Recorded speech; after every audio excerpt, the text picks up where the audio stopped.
Ok, olá, muito bom dia a todos. São 9 horas da manhã do dia 15 de setembro de 2021.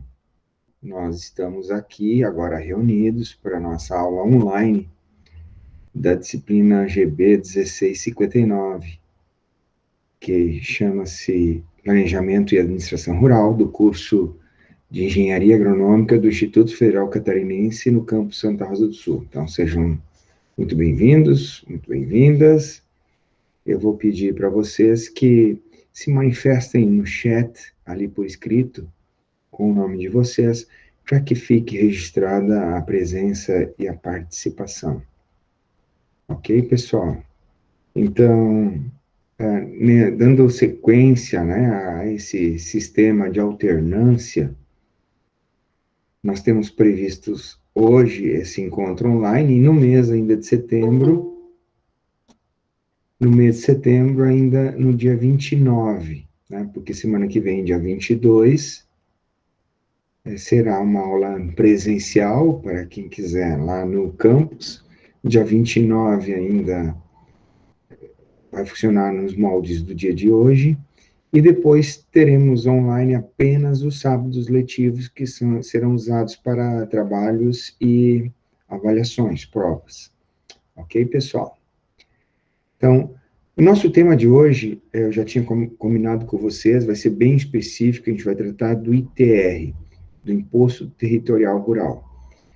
Todas as demais questões da disciplina, outros avisos, encaminhamentos que nós temos que dar, nós vamos deixar, eu pelo menos estou deixando, né, para tratar na aula da semana que vem. Então, sobre detalhes do trabalho, sobre detalhes do curso online de planejamento, que vai funcionar como parte da avaliação, e uma série de outras coisas que estão programadas, a gente vai deixar para conversar no nosso encontro presencial, que vai ser também, como da primeira vez, transmitido para quem estiver em casa.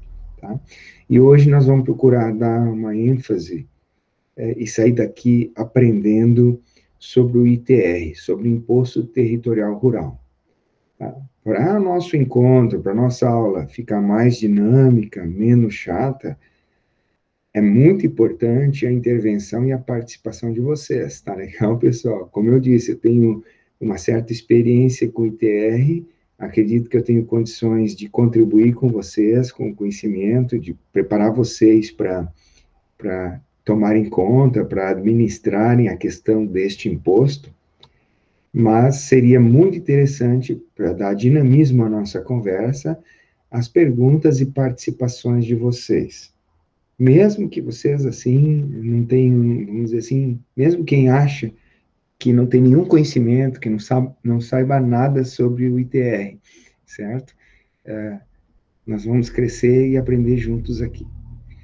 Então, lembrando que fica aqui à disposição, né, vocês interferirem a qualquer momento, eu faço questão disso para que a gente, né, torne isso aqui mais um diálogo e não um monólogo, e de preferência que vocês abram o microfone, tá? Porque quando eu estiver projetando aqui, o chat fica prejudicado, eu não consigo acompanhar o chat, aquilo que vocês escrevem, tá? Ok, pessoal? Então eu vou começar projetando, mostrando que no SIGA, no tópico da aula de hoje, eu acrescentei alguns materiais, eu vou começar mostrando isso para vocês.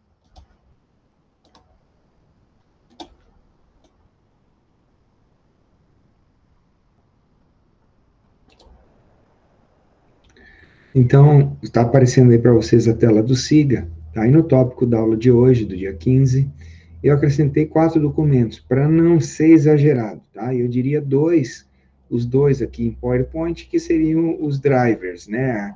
O que é, vamos dizer, o mais importante para vocês seguirem, os outros dois seriam complementares. A gente vai olhar outros materiais hoje, mas além desses. Mas não queria carregar muito vocês, então vocês vão achar os outros materiais facilmente disponíveis na internet, tá? Inclusive os dois últimos ali também são facilmente disponíveis na internet. Então, aqui é a nossa sequência de slides que a gente vai trabalhar, então, para depois vocês poderem revisar, terem com vocês.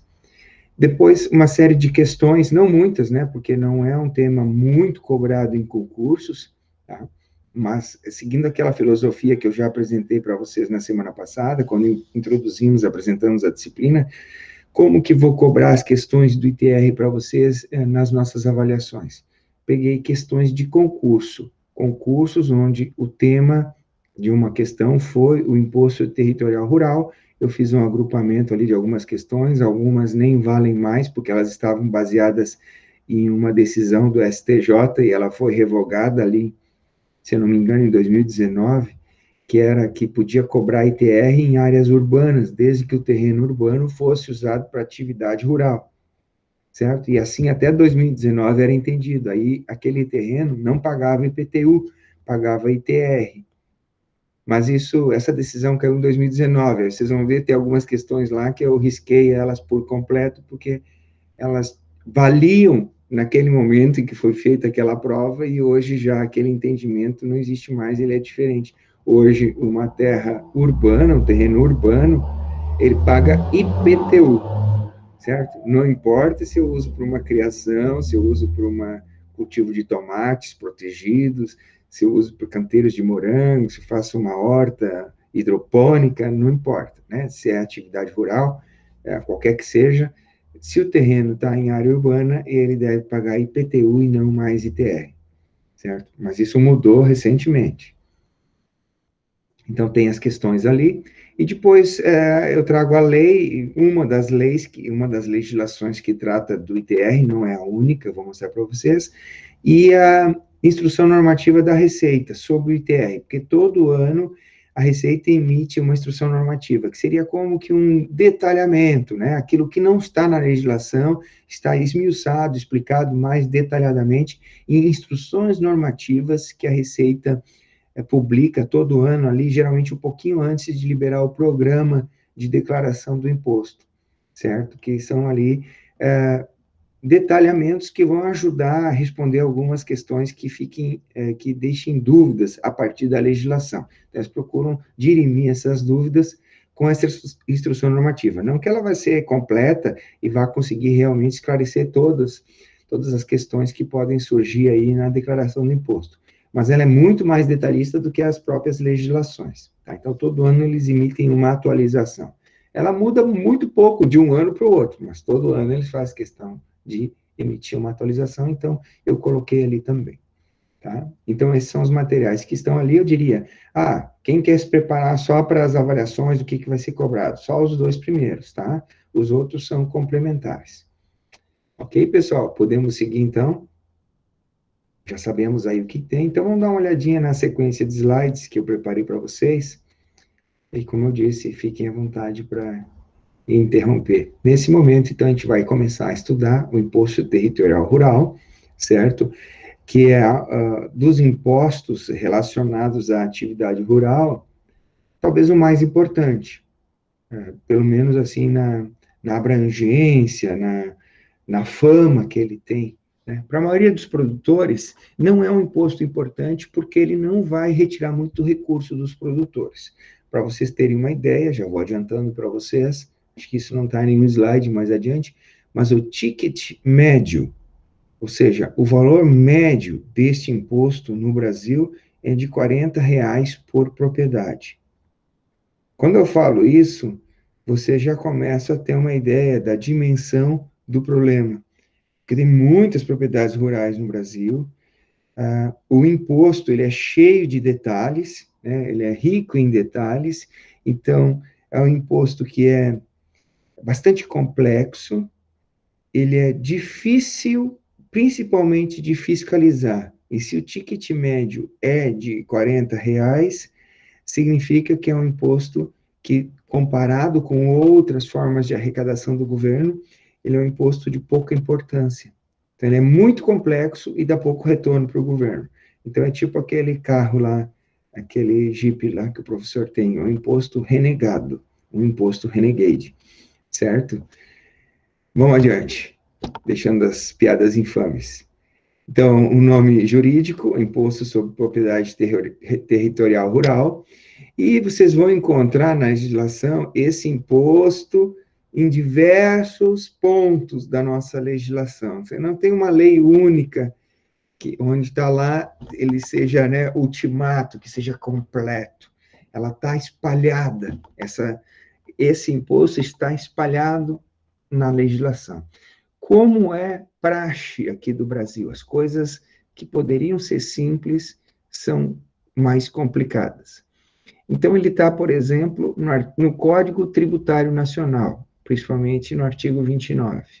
Ele está na Constituição, já tinha alertado para vocês, né, em 2 artigos, 153, item 6, e no 158. Eu separei alguns pontos aqui na sequência de slides, né? Está na Constituição Federal, o Imposto Territorial Rural.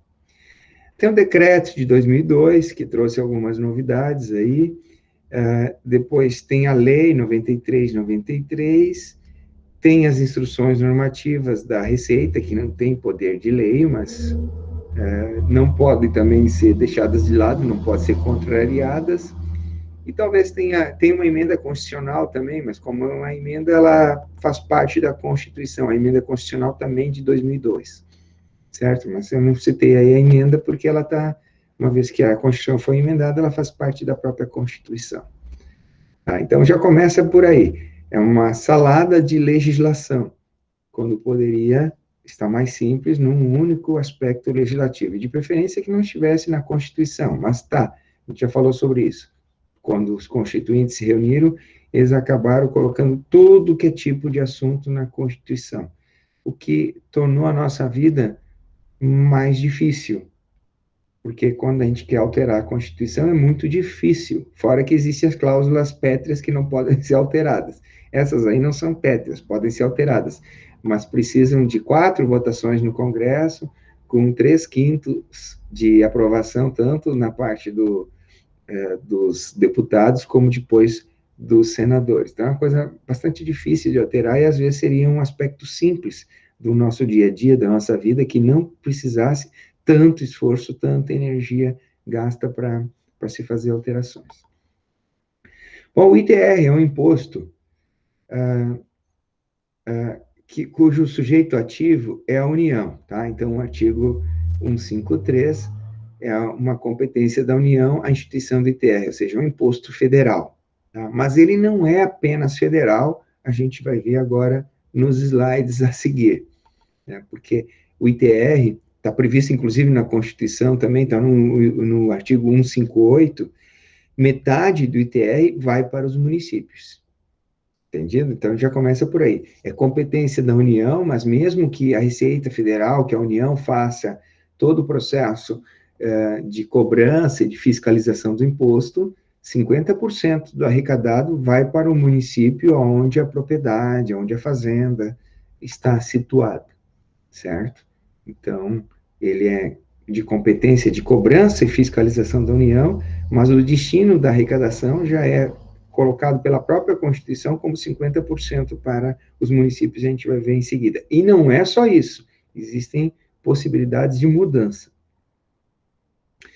Bom, aqui tem um pouquinho da filosofia. Me desculpem sobre a respeito da sobrecarga aqui dos slides. Alguns slides vão parecer sobrecarregados, totalmente antididáticos, tá, pessoal? Mas é o seguinte, a gente está falando de lei, tá? Então, eu não posso ficar só na conversa e sem deixar de mostrar para vocês alguns aspectos que estão registrados na legislação e que não tem como mudar, não tem como enfeitar e modificar, tá? Então, assim, os teóricos entendem que o ITR tem uma função especialmente extrafiscal, mais do que a parte de arrecadar recursos, ele é um veículo do disciplinamento estatal da propriedade rural, ou seja, aqui que entra a questão da função social, né? Essa legislação do ITR, quando foi colocada, mais do que quando foi colocada na Constituição, o espírito, a filosofia, mais do que ser um instrumento de arrecadação, ele foi colocado com a finalidade de ser um justiceiro, vamos dizer, social, né? De entrar com aquela questão da função social da propriedade. Pelo menos, filosoficamente, foi assim que ele foi colocado, né? de tentar colocar em prática aquela questão de dar um fim social para o uso da terra. Na prática, não é bem assim. Ficou escrito muito bonito na Constituição, mas na prática não é muito assim, porque a economia, você sabe, ela não funciona dessa maneira. A economia tem o seu caminho natural, é quase que uma lei natural, como as leis da física, só que quem acompanhou comigo no semestre passado sabe que ela é uma ciência totalmente à parte, né, porque ela é um mecanismo natural que ocorre dentro da sociedade humana. Então, é como se eu fosse um princípio físico, mas que ocorre só nas organizações humanas, certo? Mas então, por exemplo, a lei da oferta e da procura, essa lei não pode ser revogada, certo? Então, o uso da terra também existe uma tendência natural para o uso da terra de acordo com a realidade econômica. E por mais que se tente amarrar isso em legislação, como eu disse, é uma força natural muito forte que é difícil de segurar. Tá? Então, é um importante instrumento, ele é considerado, né, um importante instrumento de política agrária, de combate aos latifúndios improdutivos, pelo menos isso está na legislação, vai ficar muito claro para vocês nas tabelas que eu vou mostrar em seguida. Ele deveria fomentar a reforma agrária e a redistribuição de terras no país. Isso que eu li para vocês agora há pouco, está tudo na teoria, né? Dificilmente foi usado o ITR como um fundamento, um princípio, uma base para a reforma agrária e muito menos para a redistribuição de terras. Mas o princípio que estava ali é que não se quer, de acordo com a Constituição, proprietários de terra, mas sim proprietários assíduos e produtivos em prol da nação. Esse é o princípio filosófico do ITR. Na prática, como eu falei, não é tão simples. Então, a emenda constitucional de 2003, ela trouxe a progressividade do ITR, que é o seguinte: as alíquotas são progressivas, elas vão aumentando de acordo com dois critérios. Primeiro critério, o tamanho da propriedade. Quanto maior a propriedade, maior a alíquota de imposto. Esse é um critério. E a gente vai ver as tabelas em seguida.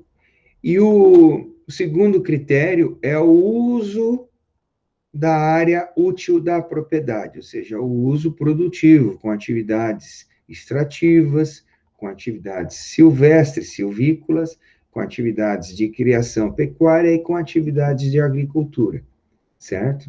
Ou seja, de produção vegetal. Então, quanto menos dessas atividades tiver na propriedade, mais é o imposto, maior é o imposto, maior é a alíquota do imposto. Certo, pessoal? Também existem os aspectos da isenção e da imunidade, quando o legislador decidiu isentar ou tornar imune propriedades pequenas. Por exemplo, o imposto não incidirá sobre pequenas glebas rurais, definidas em lei quando as explore o proprietário que não possua outro imóvel.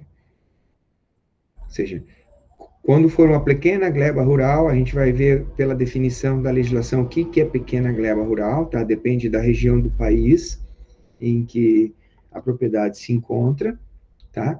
E para ficar, então, livre do imposto, o proprietário não pode ter outro imóvel, tá? Tanto imóvel rural como imóvel urbano. Então, se eu tiver uma pequena propriedade, aqui na nossa região, se eu não me engano, é menos de 50 hectares, tá, pessoal? Eu vou mostrar a legislação para vocês, mas eu não memorizo, eu não decoro legislação. Então, espero que também vocês não usem a capacidade cognitiva cerebral de vocês para memorizar, tá? Mas é uma coisa ali em torno de 50 hectares. Então, se eu tiver uma propriedade menor do que 50 hectares e for meu único imóvel, não paga imposto ITR, ok?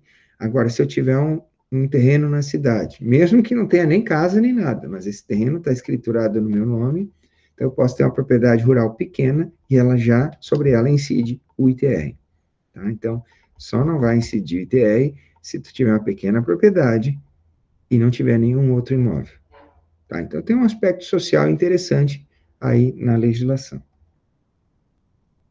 Quem é o sujeito passivo? Aqui tem outra coisa interessante. Quem é que tem que pagar o imposto, tá? Abrange aquele que detém qualquer direito de gozo relativamente ao bem imóvel rural, seja pleno ou limitado. Então, quem paga imposto? O proprietário, o usufrutário, o possuidor, aquele que no futuro poderá requisitar o uso capião, tá? Então, mesmo que a propriedade não tenha escritura, paga imposto ITR, tá, pessoal? É isso que eles querem dizer aqui. Se é uma área invadida, paga ITR. Quem é que paga ITR se for uma área invadida? A gente vai ver também isso é cobrado em questões. Bom, se a área é invadida tem um proprietário escriturado, com escritura pública, tal, certinho, então o proprietário, mesmo que a propriedade dele tenha sido invadida, ele que deve pagar o ITR, tá? Está na legislação. O invasor, nesse caso, não é o sujeito passivo. Agora, se é uma propriedade que não tem lá uma área, sei lá, que está em litígio ainda e não tem uma escritura, né, por algum motivo, então paga quem estiver usando a propriedade, o usufrutário, o possuidor, etc. Pode dar o nome que vocês quiserem. Esse é o sujeito passivo, tem que pagar imposto, declarar e pagar imposto. Por haver situações em que exista o possuidor e o proprietário, nesse caso, em face da propriedade ter sido eleita como face gerador, o proprietário e não o possuidor que será o contribuinte em ITR, ou seja, se tiver um proprietário, é aquilo que eu falei para vocês agora há pouco, se tiver a escritura, ele tem que pagar, tá? Então, por exemplo, no caso do arrendamento, quem paga é o proprietário, tá? A não ser que no contrato de arrendamento esteja muito claro, tem uma cláusula dizendo que o arrendatário também será responsável pelo ITR. Se no contrato de arrendamento não disser nada sobre ITR, quem tem que pagar é o dono da terra, o proprietário, tá? Não o arrendatário, certo? Então é isso que diz a lei também. Então, o fato gerador, né, é a propriedade de domínio útil de imóvel por natureza rural, né, fora da área urbana do município, e aqui muito interessante. O dono da terra no dia 1º de janeiro de cada ano. A declaração e o pagamento do imposto, ela ocorre no segundo semestre, tá? Mas o fato gerador é o 1º de janeiro do ano. Então, isso é muito interessante, né? Porque coloca lá um marco, né, temporal. Vendeu a propriedade, não sei o quê, né? Vendeu a propriedade lá no meio do ano, vendeu em maio. Quem que paga o imposto? Quem era o dono da propriedade em 1º de janeiro. Se tu vendeu a propriedade em fevereiro, mas em setembro tem que recolher o imposto, né? Tem que declarar e recolher o imposto. Quem deve pagar é quem era o dono no 1º de janeiro. Tá? Aqui também tem um aspecto interessante que é diferente de outras legislações, que deixa aqui bem claro a questão do fato gerador. A base de cálculo é o seguinte, é o valor fundiário do imóvel, tá? A gente vai ver que é um pouco diferente do valor da terra nua. Isso é questão de concurso, tá? É no Código Tributário Nacional que fica definido o que é o valor fundiário. Valor fundiário, na verdade, é o valor da terra, tá? E depois, se excluindo o valor das criações, os valores das benfeitorias, o valor das plantações que tiverem ali, e fora uma série de outros descontos que podem ser feitos em cima do valor da terra nua, para que se chegue ao valor fundiário, tá? E esse, então, é a base de cálculo do ITR, a gente vai ver melhor depois aplicando na prática. Aqui é muito interessante, pessoal. Essa é a tabela das alíquotas progressivas. Desde 2002, né, através de uma emenda constitucional, houve a introdução da progressividade do imposto. Aqui é muito interessante, tá, pessoal? Aqui permite a gente fazer uma série de inferências. Olha lá. Deixa eu ver aqui. Eu até não botei ali, ó, eu tirei a linha do menor de 50 hectares, tá? Mas vamos ver então essa tabela aqui. Ó. Uma propriedade que tem até 50 hectares, tá? Então, vejam, aquilo que eu falei, são dois critérios para se definir. Aqui, essa tabela é a mesma aqui da anterior, tá? Só que ela está mais detalhada, ela traz especificamente qual é a alíquota para cada situação. Então, tu tem a situação do tamanho das propriedades e tu tem a situação do grau de utilização da propriedade. Então, veja, se a área do imóvel for menor que 50 hectares e a utilização for maior que 80%, então a alíquota ela é só de 0,03%, tá? Lembrando que uma propriedade menor que 50 hectares, se for a única propriedade daquela pessoa, não tiver nenhum outro imóvel, a gente vai ver o artigo da legislação, ele já é isento, ele não precisa pagar nem esse 0,03, tá? E se a utilização do imóvel for menor, a alíquota pode chegar até 1%, mesmo em pequenas propriedades, tá? Ou seja, o cara tem a propriedade, não dá nenhuma utilização para ela, ou seja, ou uma utilização muito baixa, menos que 30% de utilização, a alíquota já toma uma proporção maior, 1% do valor da propriedade. Então, vejam aí, se, por exemplo, a propriedade vale 300 mil, o imposto, nesse caso, seria R$ 3.000, se o uso for menor do que 30%. Então, já seria um valor pesado. Mas aí vocês podem estar se perguntando aí, tá, mas como é que define essa questão aí, a utilização de 80%, de 50%, de 30%, como é que isso é definido? Muito simples. Aí é que entra o dedo do agrônomo que eu já comentei com você semana passada. No programa gerador do ITR, que a gente vai ver em seguida, a gente vai fazer simulações, eu vou deixar como exercício para que vocês façam também outras simulações. Ali a gente vai preenchendo, ele abre a planilha lá, aí você coloca o tamanho do imóvel e aí começa a preencher. Tem área de preservação permanente, tem áreas lá nas beiras dos rios, né, nos cursos d'água. Aí tu tem tantos hectares de pasto, tu tem tantos hectares de feijão, tantos hectares de milho, tu tens lá área ocupada com benfeitorias, tudo isso você vai preenchendo lá no programa. E é o programa que vai calcular automaticamente, de acordo com os dados com os quais você vai abastecê-lo, o grau de utilização da propriedade. Então, você vai procurando ser bem claro, bem honesto, sincero no preenchimento do programa, com o uso, né, com as várias situações que tem dentro da propriedade, e no final ele vai te dar o grau de utilização e ele vai estabelecer qual é a alíquota do imposto. Da mesma forma, você vai ter que colocar o valor do imóvel, além do tamanho do imóvel, você vai colocar o valor do imóvel. Para o valor do imóvel, não pode ser muito uma coisa que você tira da sua cabeça. Não dá para querer mentir também no valor do imóvel.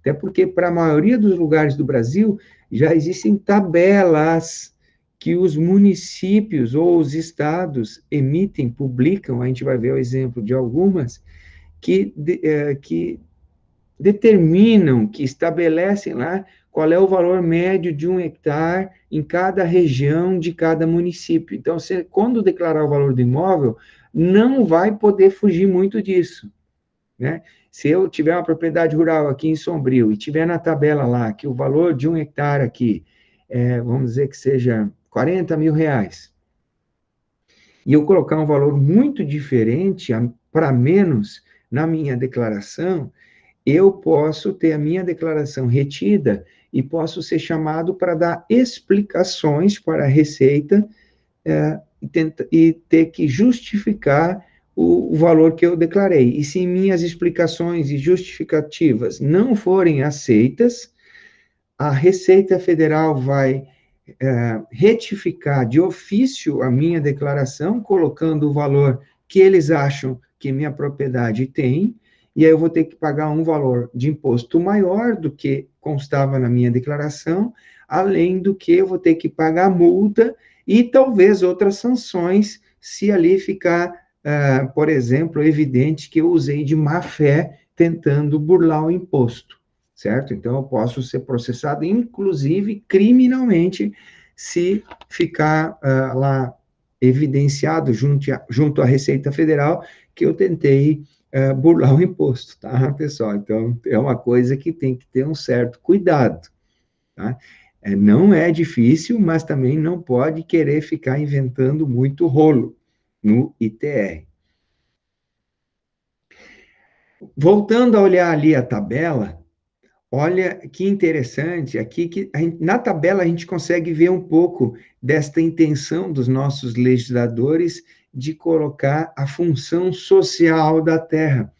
Porque, veja, as alíquotas vão aumentando conforme o tamanho da propriedade e chega num extremo do seguinte, vejam comigo o extremo aqui, o extremo da tabela, do ITR. Em propriedades grandes, acima de 5.000 hectares, em que a utilização da propriedade seja baixa, menor do que 30%, a alíquota do imposto é de 20% do valor da fundiário do imóvel, do valor da propriedade descontado, então, ali as benfeitorias e as culturas e criações, tá, pessoal? 20% significa o seguinte, se eu estiver com uma propriedade enquadrada nesse caso, nesse campo, nessa alíquota, em 5 anos de imposto, eu paguei toda a minha propriedade para o governo, certo? E em 20 anos, eu paguei 4 propriedades minhas para o governo, se a gente cair naquela alíquota maior ali. Aí está, pelo menos na teoria, um pouco colocado a questão de se dar uma função social da propriedade, esse termo que aparece muitas vezes na nossa Constituição. Como eu falei para vocês, nem sempre isso acontece. Estão acompanhando aí, pessoal? O que vocês acharam de ter que pagar 20%? Sim, Micaela, a gente vai ver, eu vou dar esse exemplo para ti, tá? Mas depois que eu abrir o programa do imposto, aí fica mais fácil entender ali como é que ele calcula o grau de utilização. Bom, imagina o seguinte, tu compra uma fazenda, tá? E não planta nada e não cria nada. Só vai lá de vez em quando e roça, tá? Se tu não estiver criando nada, aquele roçado tu não pode chamar de pasto, né? Para que ser pasto, tu teria que ter uma certa lotação. Existem também critérios, o programa tem critérios ali para identificar se a lotação dos animais, seja ovelhas, cabras, bovinos, bubalinos, não importa, tá? Ou se é galinha criada solta, existem critérios lá para definir se a tua lotação está dentro de parâmetros adequados, tá? Então, como é que tu vai cair em grau de utilização menor do que 30%? Por exemplo, se tu não plantar e não criar nada na propriedade, não tiver reflorestamento, nada, e nem tiver áreas de preservação, né? Porque tu pode até ter, por exemplo, na Amazônia, propriedades dentro da Amazônia Legal, por lei, tem que ter 80% de área de remanescente de floresta, né? Essa é a legislação. Então, começa por aí, né? 80% da tua propriedade tem que ser de floresta nativa preservada. Legal, tu já começa aí com um grau de utilização grande da propriedade, porque essa preservação, ela entra como um uso adequado da propriedade. Tá? O programa vai calcular isso e eu vou mostrar para vocês. Então, uma boa pergunta tua, mas eu peço um pouquinho de paciência que talvez fique mais claro depois quando a gente estiver usando o programa. Ok, pessoal? Mas, por favor, façam perguntas e intervenções. Tá, aí vai de novo que esse imposto tem uma finalidade regulatória da economia, lembrando que a economia, né, como eu falei anteriormente, ela é uma força natural, uma força da natureza humana, tá? Então, sempre que entram essas regulações, elas não permitem a economia natural fluir muito bem, e a economia natural geralmente busca o caminho mais fácil, né? Busca um caminho, busca romper as barragens, busca romper as regulações. Então, claro, essas alíquotas que a gente acabou de ver, elas são fixadas de forma a desestimular a manutenção de propriedades improdutivas. Claro que o proprietário vai dar um jeito de dar um uso para sua propriedade para que o grau de uso fique maior e não entre na alíquota mais forte lá, que seria inviável, né, o pagamento.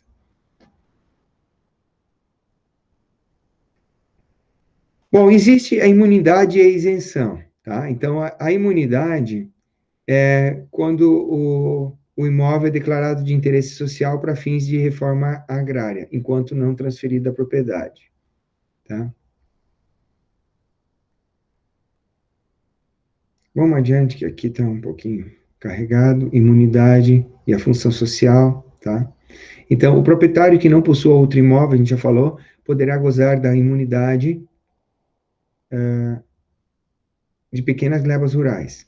Essa ideia é a busca da justiça social. E aqui estou esclarecendo, não era 50 hectares, tá? A pequena gleba na nossa região é 30 hectares, tá? Então, pequena gleba, 30 hectares. Quem tiver 30 hectares ou menos, tá? E desde que não possua outro imóvel, vai estar imune.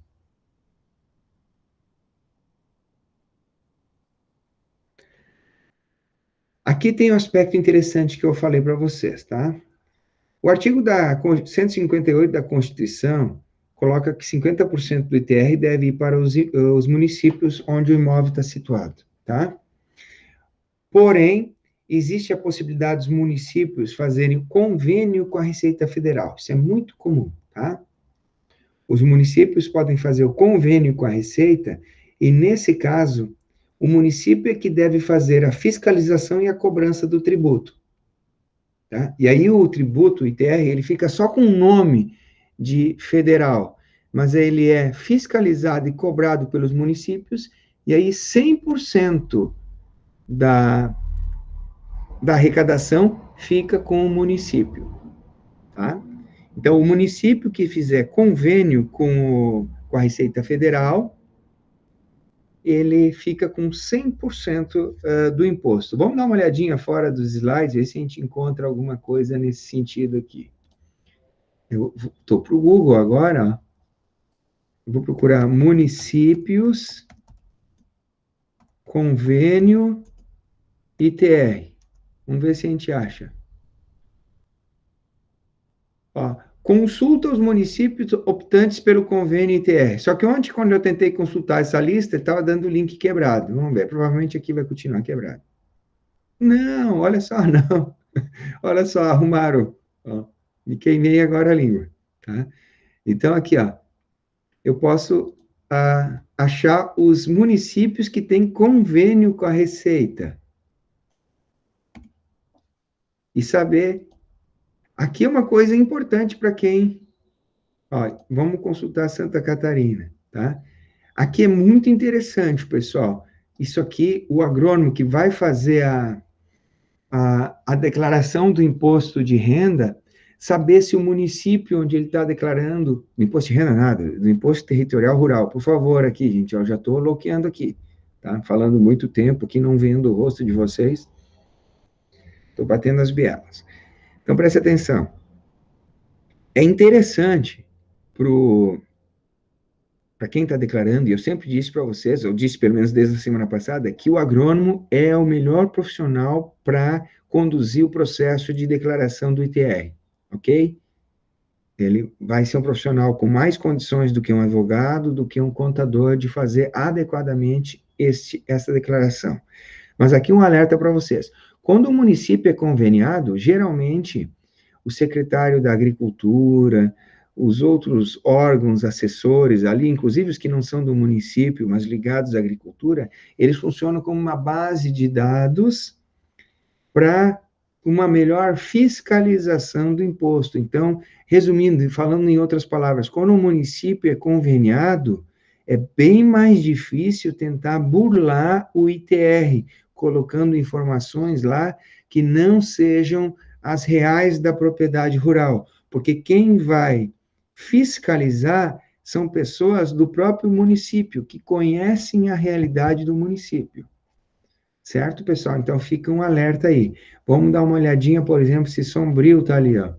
Sombrio não é um município que tem convênio, tá? Vamos ver, Santa Rosa do Sul também não está lá, ó.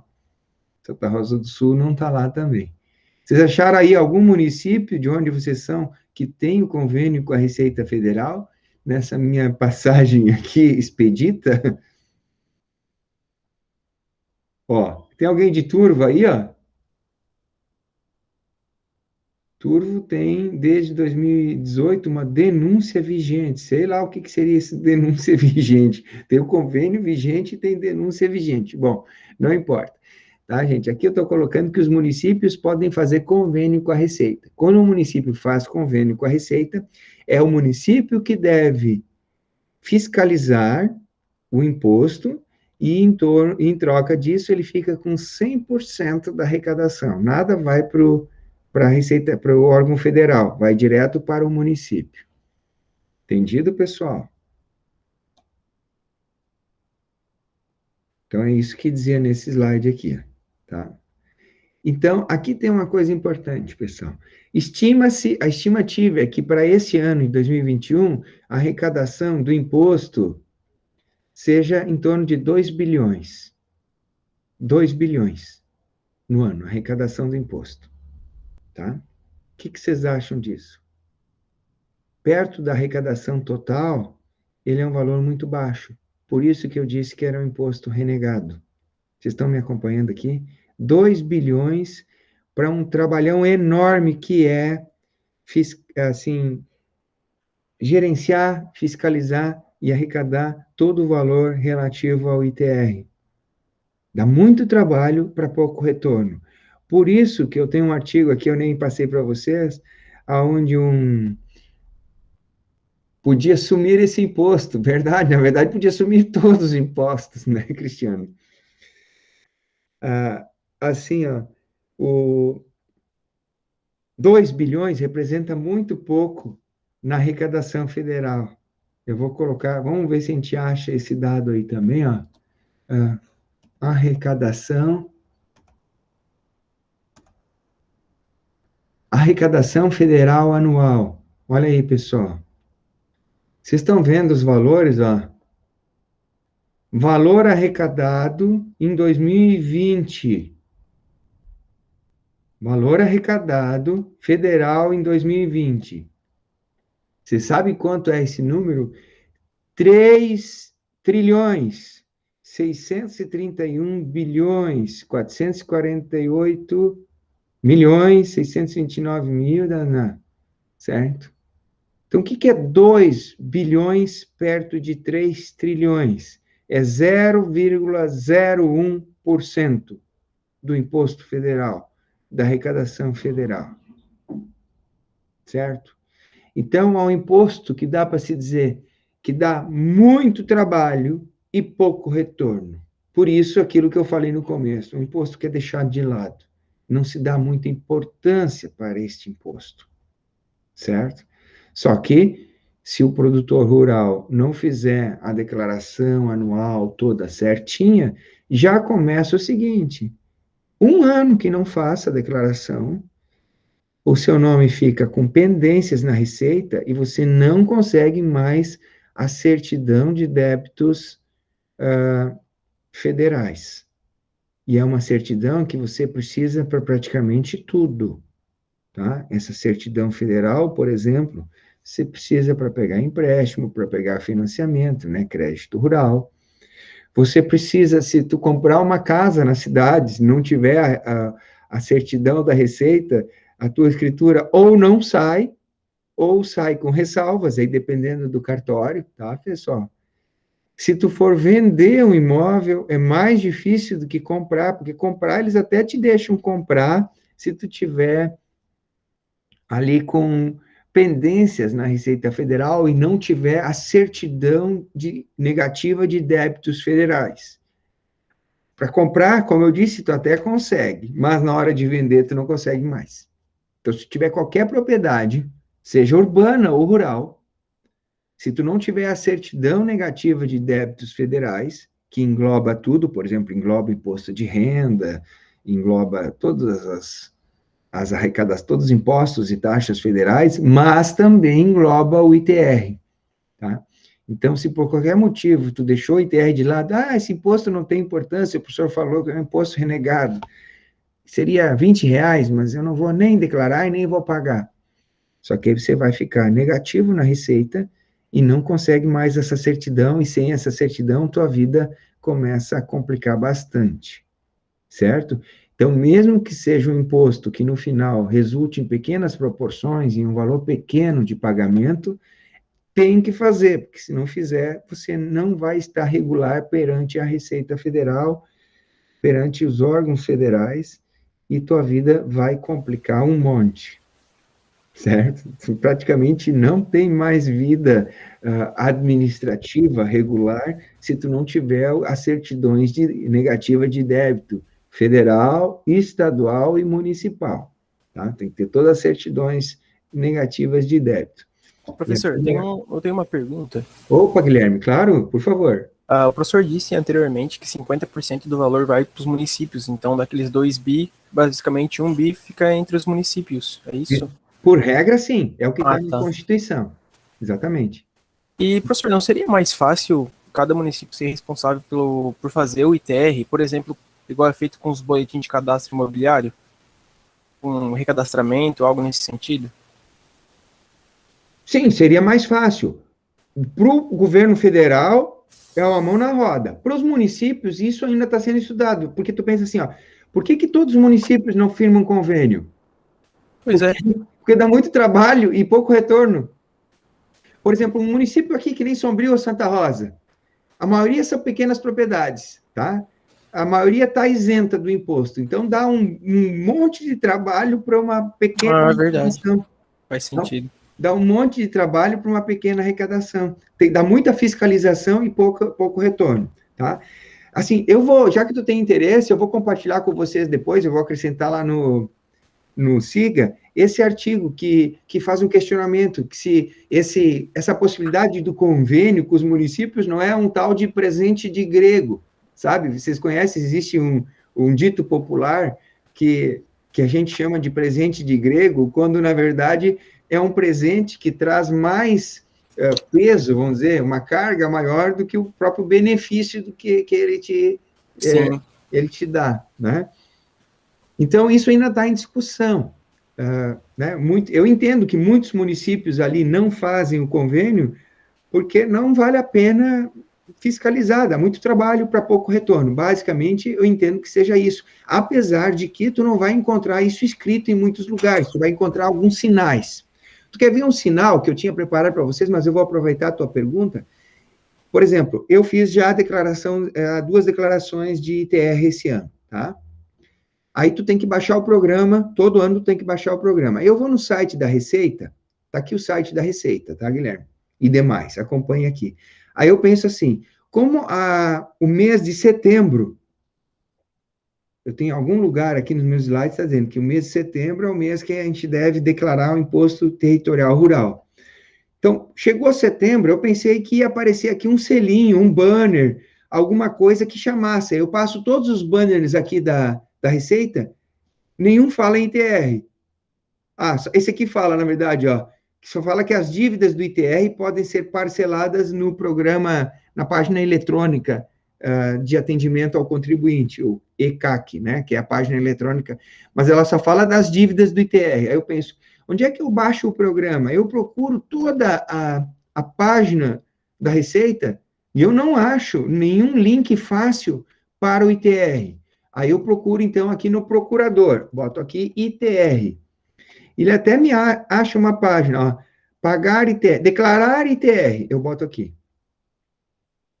Mas ainda assim, ó, ele vem aqui, vocês podem fazer esse teste, ó. Eu botei lá no procurador, declarar ITR, e ainda não achei o programa. Eu não sei aonde que eu posso clicar para achar o programa. Não é muito claro. Aí eu faço o seguinte, eu vou no Google e boto ali, ó, programa do ITR, e boto buscar. Aí eu encontro a página onde é que está, ó, download do programa do ITR. Ó, em Windows, Linux, Mac, para várias plataformas, tá? Ó, é o programa de declaração do Imposto Territorial Rural 2021. Eu clico aqui e baixo o programa. Veja, isto aqui que eu estou te mostrando já é um sinal, porque na página da Receita não tem nenhum link direto para eu baixar o programa do ITR. Bem diferente do imposto de renda, porque quando chegar março, vocês vão ver, aparece aqui, ó, um cartaz bem grande. Baixe o programa do imposto de renda, não perca o prazo, declare, pague e fique em dia com o fisco. Tá? Isso já é um sinal que a Receita não dá importância para o ITR. Realmente. Tá? Eu não sei se eu respondi a tua pergunta, mas eu te agradeço Sim. a tua participação aí. Tá? Então, isso é o que diz no artigo 158, ó, pertence ao município 50% do ITR. Tá? Então, já está na Constituição. 50% do ITR é do município, mas esse valor pode chegar a 100% se ele fizer o convênio. Então, tem algum... E aí começa aqui alguns detalhes que eu não vou perder muito tempo com vocês, mas isso dá para... Quando uma fazenda ocupa mais... a área da fazenda está em 2 municípios, então tem regras também para saber em que município vai ficar com a arrecadação. E por aí vai. Quando é um sítio de recreio, por exemplo, quando é um sítio, uma chácara, aquela que te dá 2 alegrias quando você compra e quando você vende, tem que pagar ITR? Tem que pagar ITR sim, né? Se tiver na área rural e se, no caso, tu tiver outro imóvel, né? Então, geralmente, o cara que tem uma chácara, ele tem um outro imóvel, tem uma casa na cidade, então aí ele tem que pagar mesmo que seja uma propriedade pequena, tá? Existe aquilo que eu falei para você já semana passada, tu pode retificar, tá? A qualquer tempo a declaração, se tu tiver qualquer erro.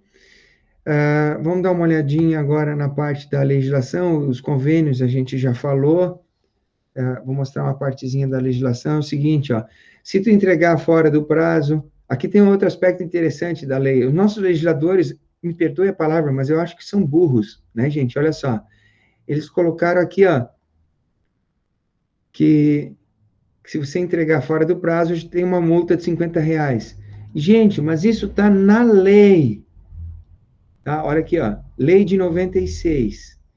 Então, por que eu digo que são burros? Porque quando eles colocaram, em 1996, R$50 representava muito dinheiro. R$50 era metade do salário mínimo. O salário mínimo em 96, acho que era menos de R$100. Vocês podem pesquisar aí depois. Tá? Então, a multa por atrasar o ITR era uma multa muito pesada, era mais de metade do salário mínimo. Mas como eles não colocaram indexador na lei, ficou R$50. E como a inflação está galopante, cada vez maior, cada vez esses R$50 valem menos. Então, aqui é um dos pequenos casos em que a gente vê em que o legislador deixou ali um cavalo de Troia que favorece o cidadão, porque cada vez a multa é menor, tá? Continua nominalmente R$50, mas você sabe, vocês entendem que esses R$50 valem cada vez menos. Em 96, quando a lei foi publicada, valia meio salário mínimo, que seria uma coisa hoje de mais de R$500, tá? Então, é uma multa pesada. E hoje, esses R$50 praticamente não faz cócega, e cada vez vai impactar menos, né? Porque os nossos legisladores colocaram lá o valor nominal e não um valor indexado. Né? Isso é muito comum.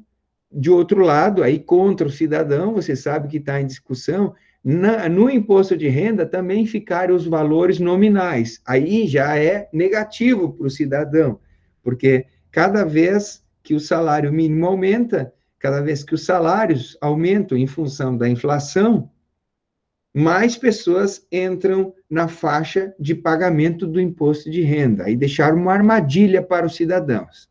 Isso mostra como os nossos legisladores, assim, eles ou não são inteligentes, ou são mal intencionados, ou às vezes as duas coisas.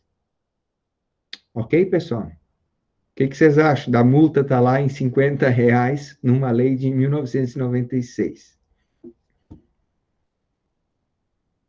Tá, então, nessa lei aqui, que eu coloquei para vocês, coloca lá o que é imunidade, o que é... o que é imunidade? Olha só, aqui está. O que é pequena gleba rural? Aqui está caracterizado o que é pequena gleba rural. 100 hectares se tiver na Amazônia, tá? Ou no Pantanal. 50 hectares se tiver no polígono das secas. E o resto do Brasil é 30 hectares. Então, corrigindo aquilo que eu falei no começo para vocês, que eu disse que eu não memorizava a lei, tá? E não memorizo mesmo, a lei está dizendo aqui, ó, 30 hectares é a pequena gleba, se for explorada só pelo proprietário, né? Com a sua família, veja, aqui a lei já muda um pouco o que está na Constituição, tá?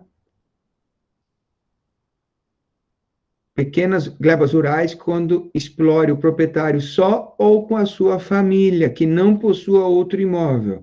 Aí, quando a gente vai ler o artigo 153 da Constituição, fiquem atentos aí, pessoal. CF, tá? Constituição Federal. Vou abrir aqui. Isso aqui é questão de concurso. No concurso eles cobram isso. Claro, eu não vou apresentar essas pegadinhas para vocês. Mas quem faz as pegadinhas não sou eu, não é o professor. É o próprio legislador. Olha o que eles fizeram aqui, pessoal. Como tu tem que ler a lei para descobrir também essas coisas. Eu tô aqui navegando dentro da Constituição, tá, pessoal? Então, me desculpem aqui. Estou procurando o artigo 153. Então, achei. Achei. 153, aqui. Tá? Artigo 153, qual é o item que a gente está querendo ver? Aqui, é o parágrafo 4º.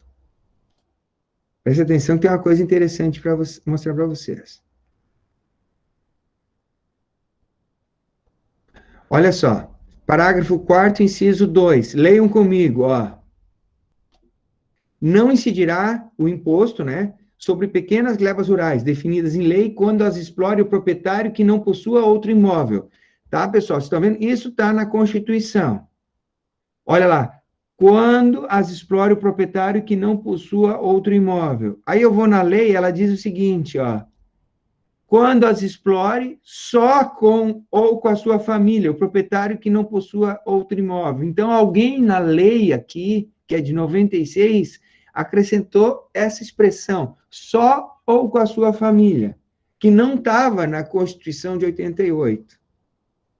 Então, nos concursos, eu vou mostrar questões de concurso para vocês, eles pedem esses detalhes. Claro que eu não vou ser assim detalhista com vocês, não vou colocar essas pegadinhas para vocês.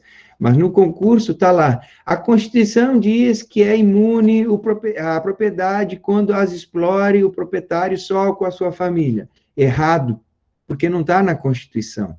Na Constituição está o proprietário. Aqui, na legislação, na lei de 96, aí sim ela introduz essa expressão só com a sua família. Tá?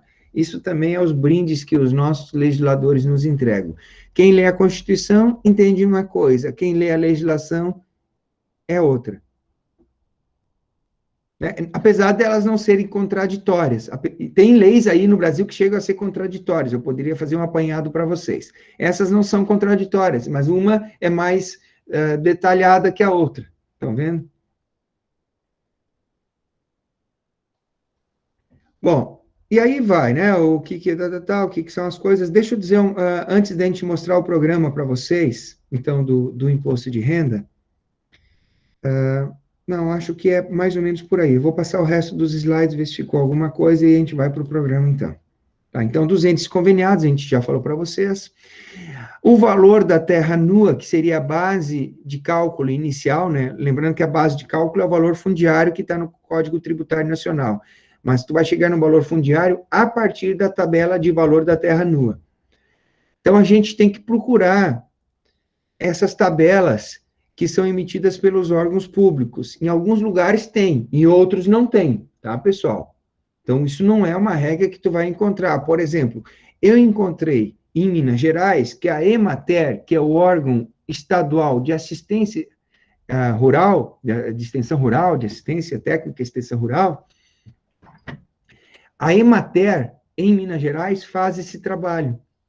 Eles fazem uma compilação do valor da terra nua em diversos municípios, e não só dentro do município, mas dentro das regiões do município, né? Assim como Santa Rosa, tem as áreas ali que são as terras, as dunas fixadas, né? A terra de areia, por exemplo, que tem um tipo de valor. Depois tem as terras que são inundadas, né? São aquelas áreas de terra, solos baixos, como onde a escola, o nosso instituto, o campus está localizado, é outro valor. Então, dentro do mesmo município, tu encontra regiões com tipos de propriedades e tipo de terra de valores diferentes. Então, esse trabalho aqui a Emater de Minas Gerais fez. Eu não sei exemplificar para vocês, em todos os estados, se existe isso, em todos os estados, se algum órgão, em cada estado, tomou para si essa responsabilidade e assumiu esse papel de fazer isso. Eu só estou trazendo a título de exemplo que em Minas Gerais, sim, a Emater fez isso, e é um trabalho bem completo, tu vai encontrar todos os municípios de Minas Gerais aí, com um valor de terra nua de referência, o que é bem interessante, porque se eu usar o valor de terra nua de referência desse material da Emater, nem a Receita, nem a fiscalização de qualquer município vai poder contestar, certo? Porque, em último caso, tu vai parar na frente de um juiz, firmar o pé que tu usou essa informação oficial, oficialmente publicada para auxiliar os produtores e os declaradores do ITR, tá? O lado ruim disso é que nem todos os municípios têm, tá? Não é em todo estado, em todo município que a gente vai encontrar essas tabelas assim prontas. Qual o lado, vamos dizer, outro lado ainda, um terceiro lado desta moeda, que eu vou falar aqui, nem deveria estar gravado, nem deveria estar gravando. Como é um imposto difícil de fiscalizar, se na hora que tu colocar o valor da propriedade lá, ele não for uma distorção muito grande em relação à realidade, provavelmente vai passar na fiscalização. Entenderam o que eu falei? Eu não vou repetir aqui, tá? Provavelmente vai passar. Desde que não seja uma coisa assim muito escancarada, o valor vai passar. Mas é melhor que se tenha essas referências como a Emater de Minas Gerais produziu. Tá? Isso dá mais segurança para quem está declarando.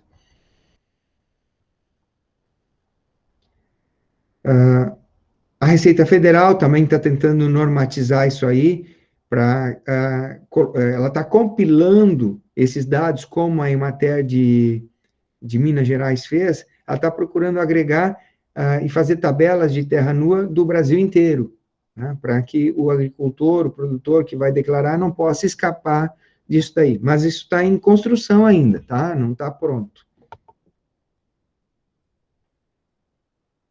Tá? Então, essa instrução normativa de 1877, 2019, ela dá o primeiro passo para tentar regular isso daí. Olha lá. Então, em 2021, a Receita Federal divulga planilha com valores de terra nua, tá? Eu não peguei essa planilha ainda, tá? Não peguei essa planilha com valor de terra nua dos determinados locais, mas é uma ferramenta que ajuda o produtor, para que ele não caia na malha da fiscalização. Porque se ele usar o valor que está na tabela da Receita, ele, a princípio, ele começa do jeito correto, ele começa bem a sua declaração. Tá? Então, a gente já falou,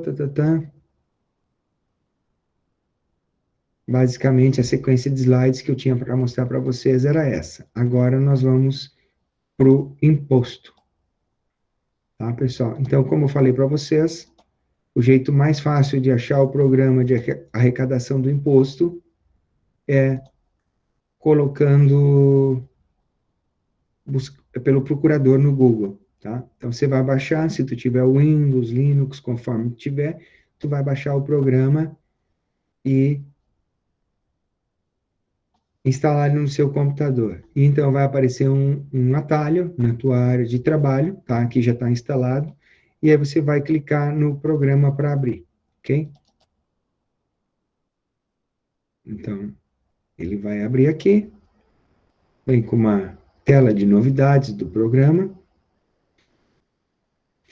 e vou clicar aqui em criar nova declaração, tá?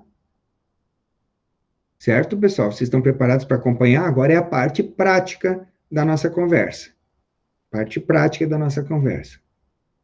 Aqui ele diz que eu posso importar os dados de anos anteriores.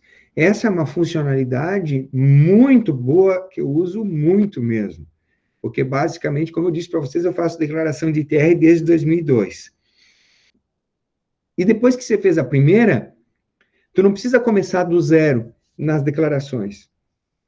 Tu usa essa ferramenta aqui para buscar a declaração do ano anterior e ela já vem pré-pronta, vem com uma série de informações lá que ele já resgata da declaração anterior. Então, tu só tem que atualizar algumas coisas e confirmar outras. É muito bom, tá? Eu não vou importar porque a gente vai começar uma do zero. E aí eu bato na trave. Primeira coisa, ele pede o CIB, que é o código do imóvel na Receita, que é o antigo NIF, que era o número do imóvel na Receita Federal. Então, eles mudaram, né? O número continua o mesmo, só que o nome dele mudou. Era NIRF e virou CIB. Então, para fazer uma declaração, eu tenho que ter o NIRF, senão não anda, não consigo abrir a declaração. Então, tu pode tentar inventar um número, mas provavelmente não vai funcionar. Ó, vou inventar um número, vamos ver se vai. Ah, abriu. Funcionou aqui, tá?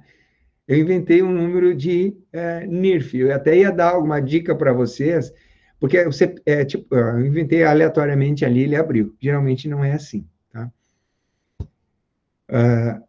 Eu ia dar uma dica, que é o seguinte, vocês podem pegar, só para título de exercício, pegar alguns NIRFs que estejam na internet, não para vocês enviarem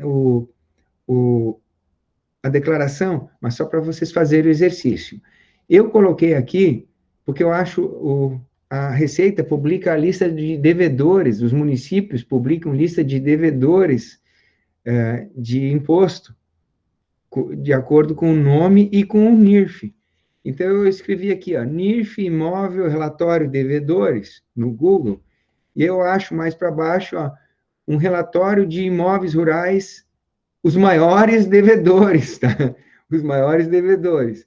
E abre aqui, então, ó, uma lista com devedores, as fazendas devedoras. E elas têm um NIRF, ó. Então, eu poderia pegar qualquer NIRF desses aqui, ó, de uma propriedade devedora, não para fazer declaração no nome dela, porque isso ia me gerar transtornos, mas só para fazer o exercício, tá? Para fazer o exercício, eu poderia pegar aqui um NIRF e fazer o exercício, tá? Então, por exemplo, ali eu poderia pegar o 6.018.2997, colocar o NIRF e abrir a declaração, tá? Então, começa, ó. Estão acompanhando aqui, eu não tenho como aumentar a tela, tá? Porque o programa ele é engessado. Quando a gente for usar o Rural Pro, vocês vão ver que é bastante parecido também. Inclusive, parece ser feitos a partir da mesma base. E não abre nada para eu poder... Ó, a aba utilização do imóvel, ela está em cinza. Eu clico e ela não abre. Área utilizada, tá? Então, cálculo do imposto, nada disso abre para eu chegar lá naquela resposta da Micaela. Como é que eu vou chegar na utilização do imóvel, tá? Porque eu tenho que primeiro fazer uma caracterização dele. Eu vou colocar aqui que o imóvel tem 3.000 hectares, tá?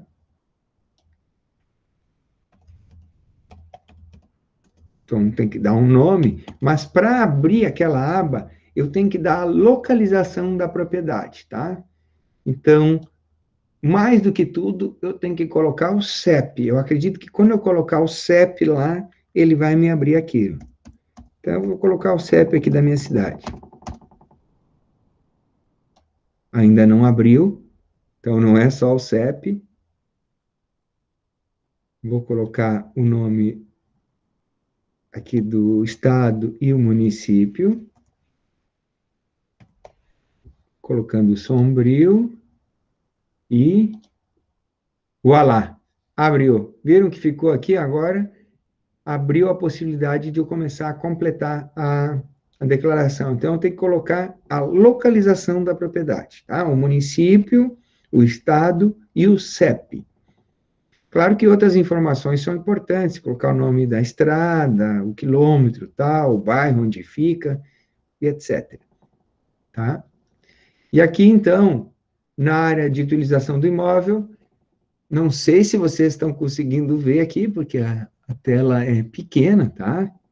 aparece os 3.000, esses 3.000 aqui eu não posso alterar, porque foi na aba anterior, aqui na primeira ficha de identificação dos dados do imóvel, que eu coloquei que ele tem 3.000 hectares.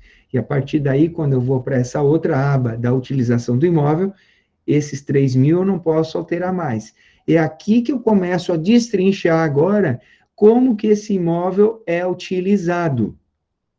Certo, pessoal? Então, por exemplo, aqui, se eu tenho aqui, área na atividade rural, tá? Em hectares. Área de produtos vegetais, então vou dizer que eu tenho 200 hectares de produtos vegetais. Que eu tenho 30 hectares em reflorestamento. Que eu tenha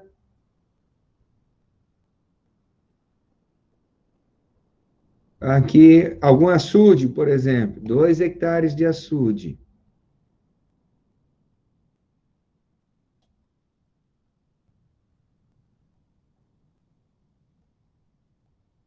Aqui, área de pastagem, ele não me deixa preencher aqui ainda, ó, ele não me deixa preencher a área de pastagem, porque a área de pastagem eu tenho que clicar nessa outra aba, atividade pecuária, onde eu vou ter que colocar toda a lotação que eu comentei para vocês, ó, ele divide em animais de grande porte e animais de médio porte. De pequeno porte ele não está interessado, então se tu criar codorna para eles não importa, tá?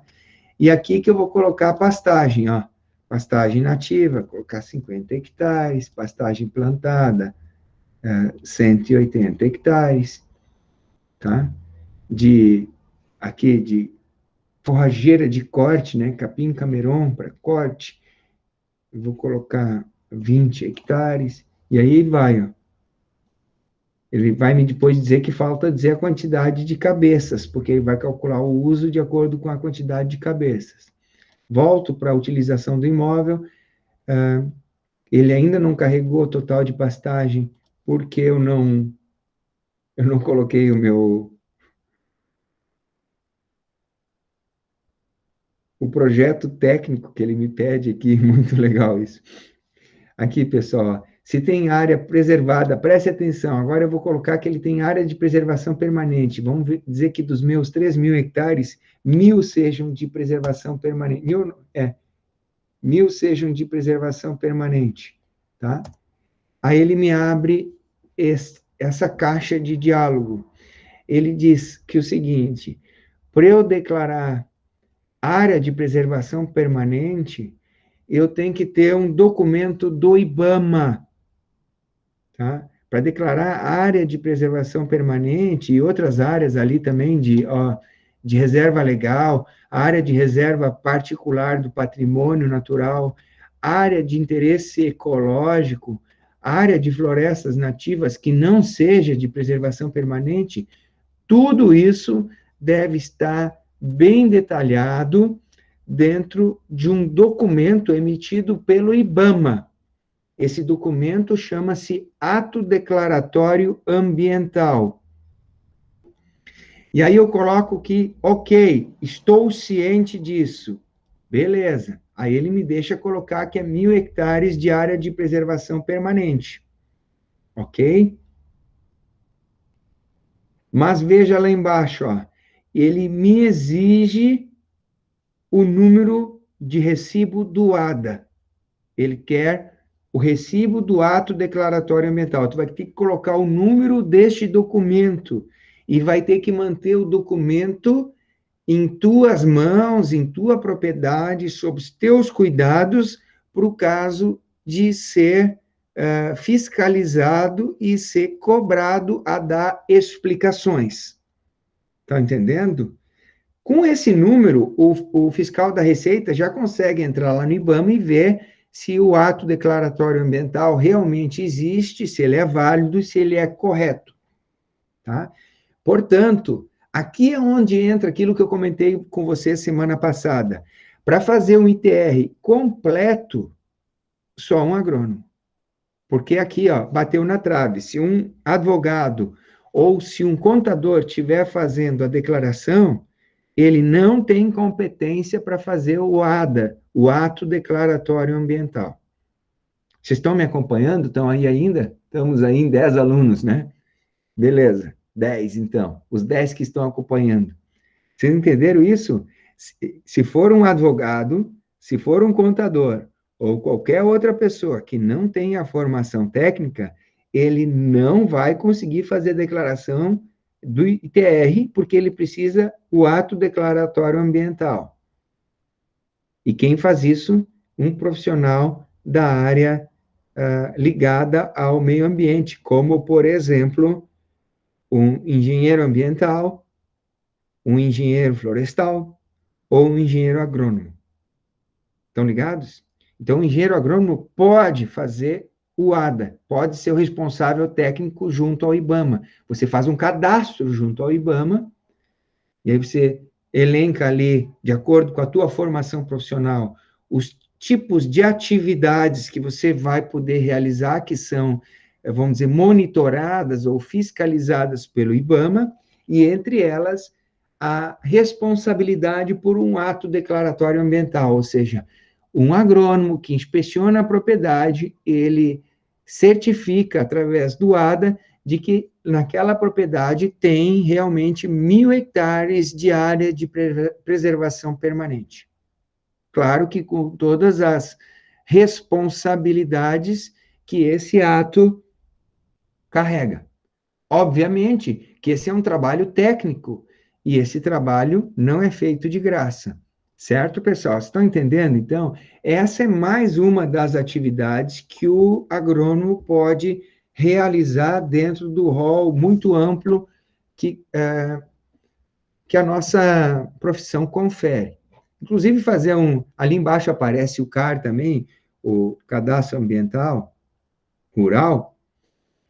Essas duas atividades aí, o cadastro junto ao IBAMA e o cadastro junto ao CAR, Cadastro Ambiental Rural, são atividades que enriquecem o rol de atribuições do engenheiro agrônomo.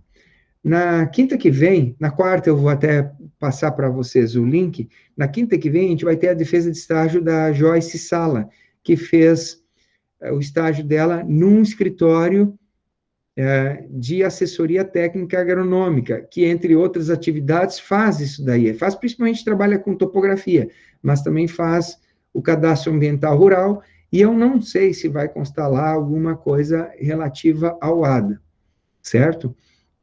Mas, quem tiver, é às 3 da tarde, da quinta que vem, quem tiver disponibilidade, eu vou deixar o convite na aula da semana que vem para vocês assistirem.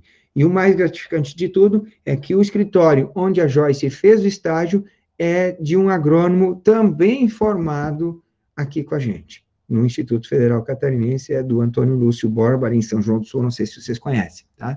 Então, aqui fazendo um parênteses, é muito bom saber que tem os egressos aqui, já atuando de forma firme, né, correta, na área para a qual eles foram formados. E quem tiver interesse em aprender um pouquinho mais, acompanhe aquela defesa de estágio. Estão todos convidados, semana que vem eu passo o link, porque aí vai ser no dia seguinte a nossa próxima aula.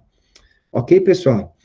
Então, poxa, e como é que é esse negócio do IBAMA, então, professor, para fazer o ADA? Claro que vocês vão ter que estar formados, tá? Mas não é difícil. Vocês vão entrar lá, vamos ver, aqui, ó. Vocês vão escrever mais do que isso, eu vou colocar aqui, ó. ADA IBAMA. Ato Declaratório Ambiental IBAMA. Aqui eu acho que ele vai estar dizendo o que é. Vamos para aqui, serviços do IBAMA, tá? Então, aqui, serviços do IBAMA, ato declaratório ambiental. Então, eu tenho que acessar o ADAVEB, tá? Então, você vai fazer um cadastro aqui. Você tem que fazer um cadastro, tá? Antes, tu fazia um cadastro só no IBAMA. Agora, o governo federal está com uma funcionalidade que é reunir todos os tipos de cadastros que tenham a ver com a esfera federal num portal gov.br. Vocês todos vão fazer esse cadastro em função da nossa disciplina. Não hoje, tá? Mas acho que semana que vem a gente já dá uma olhada nisso. tá? Então, vocês vão fazer um cadastro no portal Gov. Esse cadastro já pode ser feito agora, não precisa ser agrônomo, basta ser um cidadão, tá? E com esse mesmo cadastro no portal Gov, depois que vocês tiverem o diploma de engenheiro agrônomo, vocês vão completar as suas informações dentro já do site do IBAMA, com acesso através desse portal único do governo federal, que é bem... Então, eu tenho acesso tanto aqui pelo CPF, né, como eu posso acessar pelo portal Gov. Para eu acessar pelo CPF e senha, eu teria que ver qual é a minha senha, que está guardada em algum lugar, tá? Então, eu vou preferir entrar com o gov.br. Então, tá aqui meu CPF, minha senha, que são ali alguns asteriscos, né? E aí, pronto, eu estou dentro dos serviços do IBAMA, que eu vou tentar aumentar um pouquinho a letra, tá? Então, eu sou um parecerista técnico, eu tenho um cadastro técnico dentro do IBAMA como responsável por algumas atividades, tá? Entre elas, o ADA, o Ato Declaratório Ambiental. Então, eu fiz alguns atos declaratórios ambientais. Vamos ver, aqui tem, ó, ele já abre aqui para eu declarar ADA 2021, e eu vou ver se eu encontro, ó, atos anteriores que eu tenha feito. Vamos ver.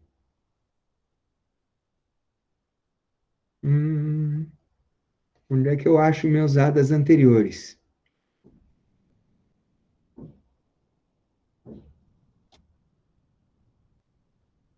No exercício anterior não tem nenhum. Deixa eu ver como é que eu acho um ADA anterior aqui, pessoal. Aqui não apareceu. Vou voltar aqui.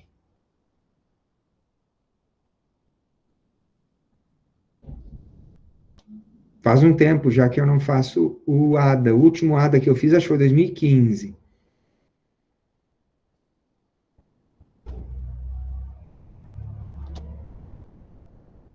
Não, aqui não acha nenhum.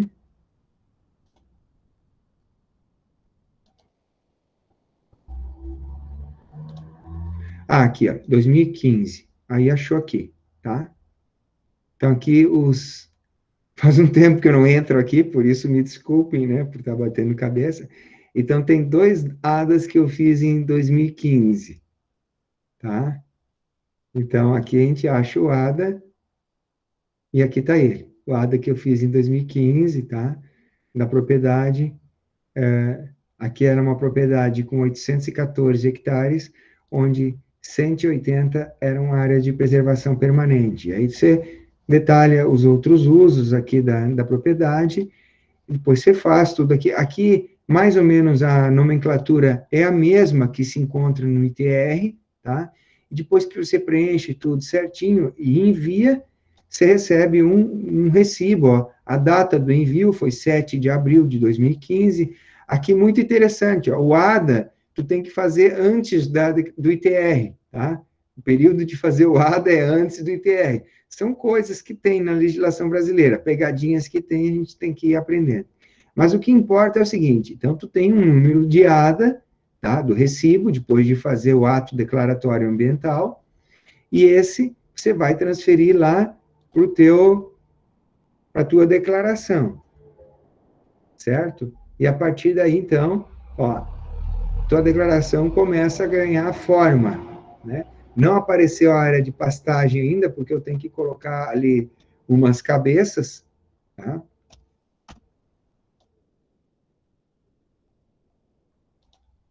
De gado, e ainda tem que, ele me pede aqui embaixo, qual o órgão e qual a data. Área de implantação com... Ah, não, eu não preciso colocar porque não tem projeto técnico, ó. Agora, depois que eu coloquei as cabeças, ó, ele já me colocou o total de uso com pastagem. Então, quando eu olho utilização do imóvel, ó, já apareceu área de pastagem 71,4. Tá? Ou seja, você não preenche aqui, você tem que preencher na aba da atividade pecuária. Tá? E aí já começa aqui ele calcular o grau de utilização, que era a dúvida da Micaela. Aí eu coloco aqui, ó, a minha alíquota está bem forte, tá? Porque o grau de utilização está baixo, minha alíquota está em 8,60, tá? Vamos olhar a tabela lá, esse 8,60, de onde é que saiu? Minha alíquota está em 8,60. Está aqui, ó. Está em propriedade entre 1.000 e 5.000 e uso de até 30%, ou seja, está numa das alíquotas mais altas. Está vendo onde é que saiu 8,60? Está aqui, da tabela do ITR. Então, eu vou ali ver que outros usos mais, porque esse imóvel está pouco utilizado, né? Que outros usos mais essa propriedade pode ter. Aqui, por exemplo, produtos vegetais, tem só 200 hectares, de 3.000 é muito pouco. Então, eu vou colocar lá que eu tenho 600 hectares de soja, milho, etc. E vamos para o cálculo do imposto, ele já baixou minha alíquota para 6. Ele já calculou automaticamente o uso do imóvel. Bom, aqui eu tenho que colocar o valor das construções, por exemplo, cercas, benfeitorias, galpão, tá? Então, eu vou colocar que essa propriedade lá tem 2 milhões em benfeitorias. Preço, o valor das culturas. Ele tem que primeiro colocar o valor total do imóvel, para depois colocar o valor das culturas. Então, eu vou colocar que esse imóvel de 3.000 hectares, o valor dele é 15 milhões de reais. Ok? Opa, aqui ficou 1,5 milhão. Mais, vou dar 15 milhões de reais. Tá? O valor das construções, benfeitorias, 3 milhões. O valor das culturas, 1 milhão. Então, ele calcula automaticamente o valor da terra nua, que é o valor do imóvel, tirando o valor das benfeitorias e das plantações. Ele deixa o valor da terra nua tributável aqui, que seria o valor fundiário. Ele aplica a alíquota, que ainda é muito alta, né, porque ele está na segunda faixa de utilização, e o valor do imposto seria 439 mil reais. É muito imposto ainda, nenhum produtor paga tanto assim de imposto, tá? Dificilmente. O que ele vai? Ele vai voltar para aqui para a localização e, ó, sobrou 2.000 de área aproveitável, e eu estou usando muito pouco, ó, eu estou com um grau de utilização de 35,2%, ó, Micaela, é aqui que ele calcula, ó, 35,2%. Como é que ele fez isso? Eu coloquei o tamanho da área, que é 3.000 hectares, eu coloquei que é 1.000 hectares de preservação permanente, e para isso eu preciso ter o ato declaratório ambiental, vocês entenderam isso? Aí sobrou 2.000 hectares, eu coloquei lá que tem tanto de pastagem, tanto de lavoura, tanto de açude, mas ainda assim, o tanto que eu coloquei destes usos agropecuários resultaram em apenas em torno de 35% de uso. Então, um grau de uso muito baixo que me jogou numa alíquota muito alta. Então, para tentar deixar mais perto da realidade, vamos dizer que eu tenho área de reflorestamento, não é 30 hectares, é 300 hectares de reflorestamento, tá? E o uso da propriedade, o grau de utilização, já subiu para 48%. Acompanhou ali, pessoal? Não sei se a Micaela está indo aí.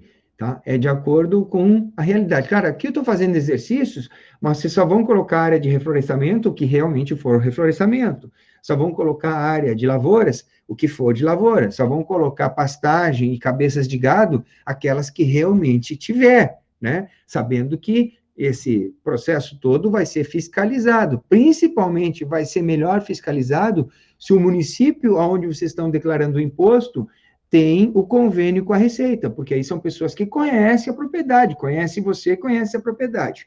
Vamos ver como é que ficaria o imposto aí. Por que não baixou ainda? Não, mas aqui ainda está na alíquota de 6%. Por quê? Deixa eu ver aqui se... Ah, claro, ó, porque 48% de utilização ainda está entre o 30% e o 50%. Estão vendo aqui, pessoal? Eu tenho que aumentar um pouquinho a utilização para que passe de 50%, para que aí o cálculo do imposto modifique, tá? Mesmo aumentando de 30 para 300, de 30 hectares de reflorestamento para 300 hectares de reflorestamento, ainda não mudou o valor do imposto, porque o grau de utilização ficou dentro da mesma faixa. Então, eu vou mudar para 350 hectares de reflorestamento. E aí, o grau de utilização da propriedade foi para 51, e aí o cálculo do imposto deve ter baixado bastante, muito, baixou R$ 200 mil, ó, foi de 400 e poucos mil para 249 mil. Vocês estão vendo, pessoal, que aqui nesse exemplo, quando eu falo aqui, ó, se fossem 300 hectares de reflorestamento, daria mais de R$ 400 mil de imposto. Com 350, o imposto baixou em 200 mil. Mas vamos falar sério só entre nós. Como que é feita essa fiscalização para ver se são 300 hectares de reflorestamento ou se são 350? Vocês perceberam? Aqui existe uma certa margem de manobra, que quando você estiver fazendo a declaração, essas margens, obrigatoriamente, fatalmente, você vai utilizar, certo? Dentro de um intervalo que não jogue no lixo toda a sua declaração, que não torne ela totalmente imprestável e exposta, assim, de uma forma muito clara aos rigores da fiscalização. Tá? Mas existe margem de manobra aí dentro, mais do que eu estou mostrando, inclusive.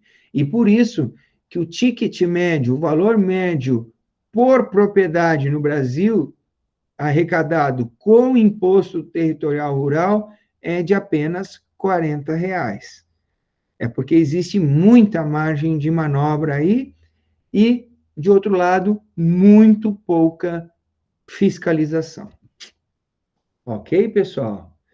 Então, nesse momento, eu passo para a parte das perguntas e comentários de vocês, tá, pessoal? A ideia geral que eu queria passar para vocês é essa que a gente está encerrando aqui depois de mais de 1h30 de conversa, mostrando os princípios da legislação do ITR que constam nas diversas legislações e uma aplicação prática do ITR usando o programa do ITR. Não mostrei o prazo do ITR, vamos ver se a gente encontra aqui, ó, no próprio Google, prazo do ITR 2021, agora já não estou mais projetando, eu vou voltar aqui e projetar para vocês.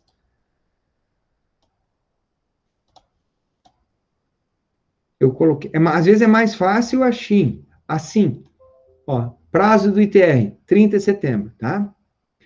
Ó, nesse ano começou mais cedo, começou 16 de agosto e vai até 30 de setembro. Por isso que eu fiz questão de adiantar esse assunto, eu já tinha explicado para vocês, porque é o mês de fazer a declaração, tá? Então, minha sugestão forte é quem tem uma propriedade aí, uma propriedade da família, de um conhecido, de um amigo, faz o ITR, puxa para si essa responsabilidade, tá?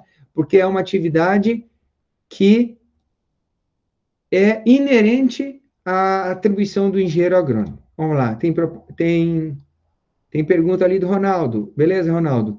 O número do INCRA é obrigatório no ITR, você quer dizer? No ITR, no Imposto Territorial Rural.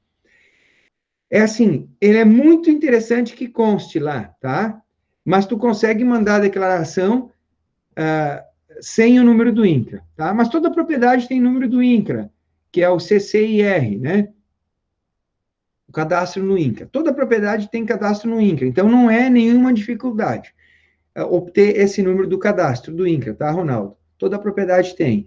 Porém, se eu não tiver, por algum motivo, não colocar, ainda assim tu consegue fazer a declaração. É possível emitir a declaração sem o número no INCRA.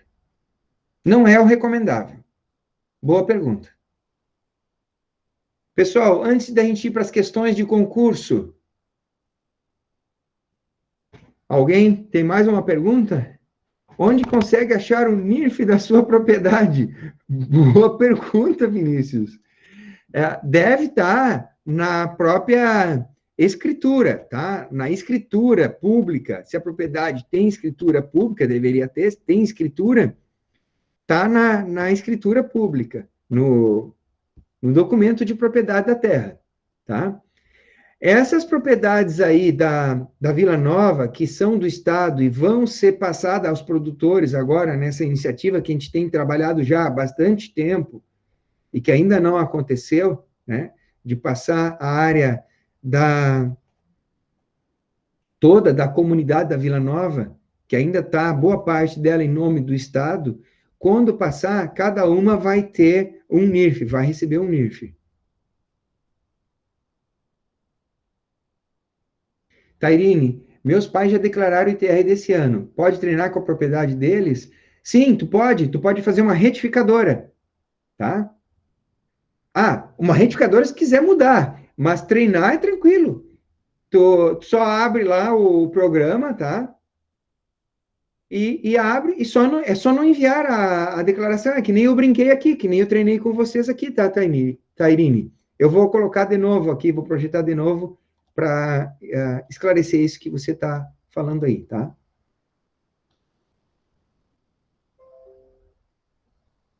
Aqui, ó, tem o botão entregar declaração, tá? É só não entregar a declaração e ela fica para mim, fica aqui no meu computador, tá? Então, tu pode fazer as duas coisas. Tu pode, inclusive, se tu identificar algum erro na declaração dos teus pais, você pode fazer uma retificadora. Tu pode, que é o que aparece aqui em cima. Quando tu coloca no imóvel, ó, quando tu vai fazer a declaração, ela aparece a original ou a retificadora. Tu clica aqui, ó, e tu pode retificar. Só que se tu for retificar, já aparece esse balãozinho aqui, esse aviso, ó. Tu tem que colocar o número do recibo que eles mandaram. Então, eles mandaram uma declaração, eles receberam um recibo. Esse recibo tem um número. Então, para tu fazer a retificadora, tu coloca o número do recibo aqui, tá? E aí tu faz. Aqui tu pode, então, tu tem duas opções. Tu pode treinar para valer e fazer uma retificadora, ou só treinar e não entregar a declaração. Não clicar aqui no botão entregar e fica tudo ok também. Tu pode fazer todos os exercícios que tu quiser. Por exemplo, se por acaso teus pais tiverem pago muito imposto, tu pode fazer um exercício aqui, vendo que eles poderiam pagar menos imposto. E quem sabe no ano que vem, então na próxima declaração, tu já fazer a tua declaração, né, com esses ajustes, para que se pague menos imposto, se for o caso. Só um exemplo, assim, hipotético. Com as informações que você descobriu, por exemplo. Tá? O sistema é bem bom, ele permite sim, tá? Permite de tudo. E ainda assim, se tu enviar uma declaração errada, não tem problema, tu pode retificar. É aquilo que eu comentei semana passada. Ah, o prazo é até 30 de setembro, mas eu não tive tempo de fazer. Gente, se botar só o NIRF lá e mais algumas informações básicas, tu já consegue enviar a declaração. E aí tu está dentro do prazo. E depois você pode fazer uma declaração retificadora com as informações corretas e continua tudo certo, você não paga multa. A única maneira de você pagar multa é se você mandar depois do dia 30 de setembro a declaração original. Se tu mandar a declaração original depois de 30 de setembro, tu já cai naquela multa, que hoje, por uma falha da legislação, ela está em apenas R$ 50. Sendo que, vocês entenderam, se ela tivesse sido corrigida ao longo dos tempos, essa multa seria hoje num valor acima de R$ 500. E aí, pessoal, mais alguma coisa? Vamos dar uma olhadinha em algumas questões, tá, pessoal? Eu não vou olhar todas. E a gente já vai ir para os finalmente aqui da nossa conversa. Elas estão lá. As questões do ITR, eu coloquei para vocês, tá? Não é sempre que eu vou colocar. Eu até falei para que eu não ia colocar. Algumas eu vou colocar. Então, vamos dar uma olhadinha aqui. Determina a Constituição Federal que o imposto sobre propriedade territorial rural não incidirá sobre pequenas glebas rurais definidas em lei quando as explore o proprietário que não possui outro imóvel. Essa determinação implica está na legislação, isso é chamada de imunidade, letra B, tá? Isso aí caiu no concurso da Polícia Civil do Ceará para o cargo de delegado, tá? Então, caiu para o cargo de delegado nível superior, tá? Essa questão sobre o ITR. Vamos adiante. Essa aí caiu para o Tribunal de Justiça do Rio Grande do Sul. O imposto sobre propriedade territorial rural vamos ver se vocês me ajudam aí a achar a resposta certa. De competência da União e do município onde está localizado o imóvel. De competência da União, é possível ao município onde está localizado o imóvel somente fiscalizar a cobrança do imposto. C. De competência da União, é possível ao município onde está localizado o imóvel somente cobrar o imposto. E D. De competência da União, porém, é possível ao município onde está localizado o imóvel fiscalizar e cobrar o imposto. Então, pelo que a gente conversou, o que vocês marcariam aí, pessoal? Não tem obrigação de acertar, vai no chute. O que vocês chutariam? Pelo que a gente falou. Letra D, boa, Vini, acertou. Já pode participar do concurso do TJRS. Olha lá. Direito Tributário, TJRS. Essa aqui eu eliminei, tá? Que era por causa daquela questão do STJ, que entendeu o imposto territorial rural não pode mais ser cobrado em área urbana, mesmo que se use apenas a terra para atividade agrícola. Ó, foi em 2019, tá? Quando, então, o STJ, a tese firmada pelo STJ em relação ao tema, tá? O ITR não incide sobre imóveis em áreas urbanas. Até 2019, incidia, se o imóvel fosse usado para atividade rural. Bom, já expliquei isso para vocês. Está aqui a explicação de por que eu tirei essa questão. Então, essa aqui caiu para o Tribunal de Justiça do Distrito Federal, também sobre ITR. Com referência ao ITR, opção correta. O ITR não incide sobre o imóvel declarado como de interesse social para fins de reforma agrária. Não há previsão constitucional para a progressividade do ITR.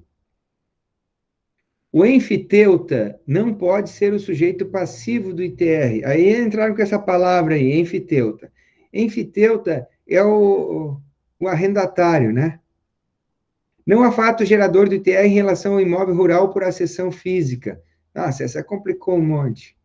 A base de cálculo do ITR corresponde ao valor da terra nua, incluindo os valores de mercado relativos a construções, instalações e benfeitorias. Vamos lá, então, pessoal. Essa aqui eu não vou cobrar de vocês em prova, tá? Mas também não posso deixar passar lá em branco agora que eu mostrei para vocês, tá? A letra A e B estão erradas, estão de clara erradas, né? Estão de cara. Porque,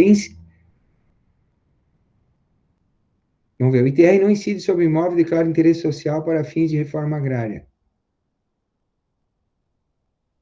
Ele incide até que ele seja destinado à reforma agrária, tá? Então, por isso que está errado. Ele tem progressividade, o enfiteuta pode ser o sujeito passivo, e a letra D é que está correta. Por exemplo, se der um desmoronamento, se abrir um vulcão lá na tua terra e a tua propriedade aumentar de tamanho, aí não há fato gerador para isso. A letra E, qual é que está errada? É um absurdo que está na lei lá. Eu acho que eu tenho a explicação. Isso, eu tenho aqui a explicação, tá? A explicação depois. Vocês olhem ali, a explicação dessa questão está ali depois, tá? A E está errada por quê? Porque está aqui, ó, incluindo os valores de mercado relativo a construções, instalações e benfeitorias. É justamente o contrário, tá? Excluídos os valores dessas benfeitorias é que é feito a base de cálculo de ITR. A explicação da questão está ali. Vamos achar uma questão boa para a gente tratar aqui. Aqui tem as explicações.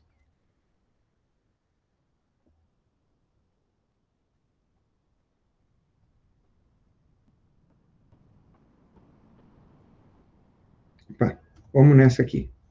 E eu estou terminando já, pessoal, tá? Desculpem aí eu estar pulando. Essa aqui é para técnico de nível superior na Prefeitura de Salvador, tá? Então, Ricardo, um trabalhador rural, ao receber a notificação do lançamento de ofício do ITR, atinente ao seu sítio, resolveu entregar 2 galinhas caipiras, uma vaca leiteira, 2 cabras e 2 sacas de milho, que reunidas somavam 100 quilos do cereal. Diante dessa situação hipotética, assinale a afirmação correta. A administração fiscal deverá considerar totalmente quitado o débito de Ricardo referente ao imóvel, por se tratar de forma de pagamento típica da área rural. B. A administração fiscal deverá considerar parcialmente quitado o débito de Ricardo referente ao imóvel, pois a quitação será válida quanto aos bens semoventes, mantendo-se, entretanto, o débito correspondente ao valor das sacas de milho. A administração fiscal deverá considerar parcialmente quitado o débito referente ao imóvel, pois a quitação será válida quanto ao valor das sacas de milho, mantendo-se, entretanto, o débito correspondente ao valor dos bens semoventes. Nossa Senhora, sei que num concurso. A administração fiscal deverá considerar que a obrigação de pagar subsiste para Ricardo, uma vez que a entrega de bens in natura não satisfaz a obrigação tributária ou extingue o crédito tributário. E a administração fiscal deverá considerar totalmente quitado o débito de Ricardo referente ao imóvel, por se tratar de trabalhador inscrito no Cadastro Municipal de Agricultores da região. Essa questão meio absurda, né? A correta é a D. O governo só aceita pagamento em dinheiro, certo? Então, a obrigação de pagar subsiste. É meio estranha essa questão, né? Mas tá. Vamos ver, por último, vamos ver essa aqui, ó. Para o auditor fiscal da Receita Estadual do Maranhão. A tributação sobre a propriedade rural, fundamental para o desenvolvimento agrário, tem como espécie o ITR, Tributo de Competência da União. A respeito das características desse imposto, assinale a opção correta. É um imposto progressivo. Quanto maior o tamanho do imóvel, maior será a alíquota, portanto, o ônus imputado ao contribuinte. B. O contribuinte do imposto é o real proprietário do imóvel rural. Aquele que for apenas possuidor não será considerado contribuinte do imposto. C. É classificado como imposto proporcional, ou seja, a alíquota é constante e o resultado aumenta à medida que aumenta o valor do bem sobre o qual ele incide. E D. O município poderá optar por fiscalizá-lo e cobrá-lo, e até mesmo reduzi-lo de forma discricionária, conforme a política agrária local. Essa é uma questão que eu posso colocar na prova. Sobre a última ali, ó, o município que optar por fiscalizá-lo, eu não sei se eu fui claro o suficiente na Constituição, diz que o município pode optar por fiscalizá-lo, né? Se aplicar o convênio, se firmar o convênio. Mas, de maneira nenhuma, o município pode abrir mão do imposto ou reduzir o imposto, tá? Por isso, a letra D está errada. Ele não é um imposto proporcional, tá? Não tem alíquota constante, a gente acabou de ver que as alíquotas são progressivas, e a letra B também está errada, porque eu já falei, se for apenas um possuidor, também tem que pagar, tá? Não é só o real propriedade. Se é uma propriedade que não tem escritura, por qualquer motivo que seja, o cara que está usando, que está usufruindo da terra, ele tem que pagar imposto sobre a terra que ele está usando. Portanto, sobrou como correta a letra A. É um imposto progressivo, quanto maior o tamanho do imóvel, maior será a alíquota e, portanto, o ônus imputado ao contribuinte. Eu vou mostrar ainda para vocês o pedacinho da Constituição que mostra que a letra D aqui está errada, dizendo que o município pode reduzir o imposto, tá? Então, fiquem aí, que eu vou mostrar que o município não pode reduzir o imposto. Vamos para a Constituição de novo. Eu tinha colocado a Constituição, aqui, a Constituição. Constituição da República. Artigo, vamos lá, o 158. A Constituição é muito grande, por isso eu fico perdido sempre que eu entro aqui na Constituição, mas, por favor, um pouquinho de paciência que a gente já está terminando. 156, 158.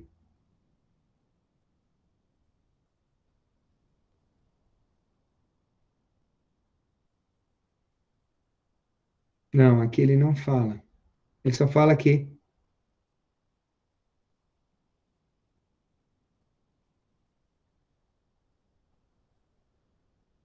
cabendo a totalidade na opção que se refere ao 153, 4. 50% do imposto. Então, eu tenho que ir no artigo 153, item 4. 153, item 4.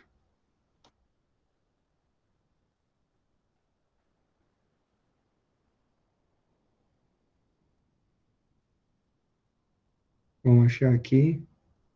Aqui. O item 3, na verdade, tá, pessoal? É aqui que tem a resposta daquela questão. Fui aumentar aqui e ele me perdeu de novo. Me perdoem aqui, tá batendo um pouco de cabeça, mas... Aqui, ó. O ITR será fiscalizado e cobrado pelos municípios que assim optarem, na forma da lei, desde que não implique em redução do imposto ou qualquer outra forma de renúncia fiscal. Ou seja, os municípios podem optar, desde que eles não reduzam o imposto. Certo? É isso que torna aquela alternativa D incorreta. Tem algumas outras questões aqui ainda, ó, tem várias ainda, tá? Eu vou tentar achar uma última boa aqui para nós. Essa aqui trata do mesmo assunto, tá? Tribunal de Justiça da Paraíba.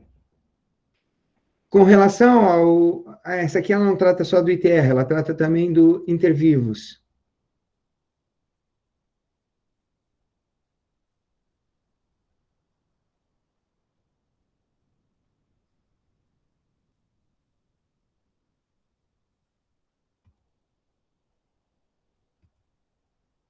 Que aqui voltou aquela mesma.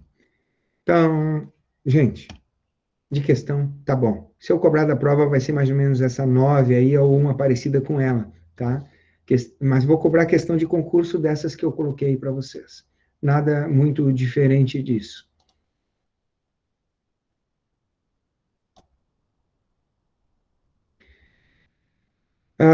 Pessoal, deixar essa parte das questões do concurso para o fim é muito chato, porque a gente todos estão um pouco cansados, né? E elas tratam mais de detalhes que estão na legislação. Vocês podem ver que o ITR cai em concursos, e geralmente concursos na área do direito, tá? Eu não achei nenhuma questão de ITR sendo cobrada em concursos na área de agronomia, não achei. Talvez um dia tenha, né? Mas se eu organizar um concurso, eu vou colocar a questão de ITR lá para agrônomos saberem e responderem também. Mas, de qualquer forma, vocês perceberam que é uma atividade, assim, inerente à formação do agrônomo, e, como eu mostrei para vocês ali, principalmente por exigir o ato declaratório ambiental do IBAMA, é uma tarefa que, por completo, só pode ser feita por um agrônomo, certo? Ali, a exigência do ADA, do IBAMA, isso só acontece quando são grandes propriedades, tá, pessoal? Eu não sei dizer para vocês exatamente quanto, mas são propriedades assim, ó, acima de 300 hectares, com certeza, tá? Quando é área de preservação, mas são propriedades menores do que 300 hectares, não é exigido o ADA, tá? Eu não tenho aqui para vocês agora, e não vou ficar procurando, porque eu ia perder um tempo, exatamente a partir de que tamanho de propriedade que a área de preservação exige um ato declaratório ambiental, mas é em torno de 300 para cima. Eu fico devendo esse dado para vocês de qual é o tamanho exato da propriedade que, para declarar áreas de preservação, precisam do ato declaratório ambiental emitido junto ao IBAMA por um profissional responsável técnico. Entendido? Então, as pequenas propriedades da nossa região geralmente não precisam de ADA, tá? Vocês poderiam até estar se perguntando, mas a minha propriedade sempre a gente fez e não existe, tem área de preservação, a gente declara e não existe ADA. O motivo é esse, porque pequenas propriedades não é exigido o ADA, é a partir de um certo tamanho, que é em torno de 300 hectares. Tá certo, pessoal? Mas aqui foi importante a gente falar desse aspecto, porque a gente quer que os nossos agrônomos formados aqui sejam responsáveis por tudo que é tipo de propriedade, por tudo que é tipo de fazenda, de preferência também por grandes fazendas, para mostrar toda a sua competência, toda a sua qualificação técnica, certo? A gente espera que com a formação de vocês aqui no nosso instituto, vocês estejam preparados para trabalhar na agronomia no Brasil inteiro e fora dele também. E aí, pessoal? Tá aí nos últimos minutinhos, 10h54, eu já estou sem voz agora, e a gente está perto de fechar 2 horas de conversa. Então, agora a gente vai para as considerações finais. Fico por conta de vocês. Quem gostaria ainda de fazer uma pergunta, ou então fazer um comentário, está com vocês.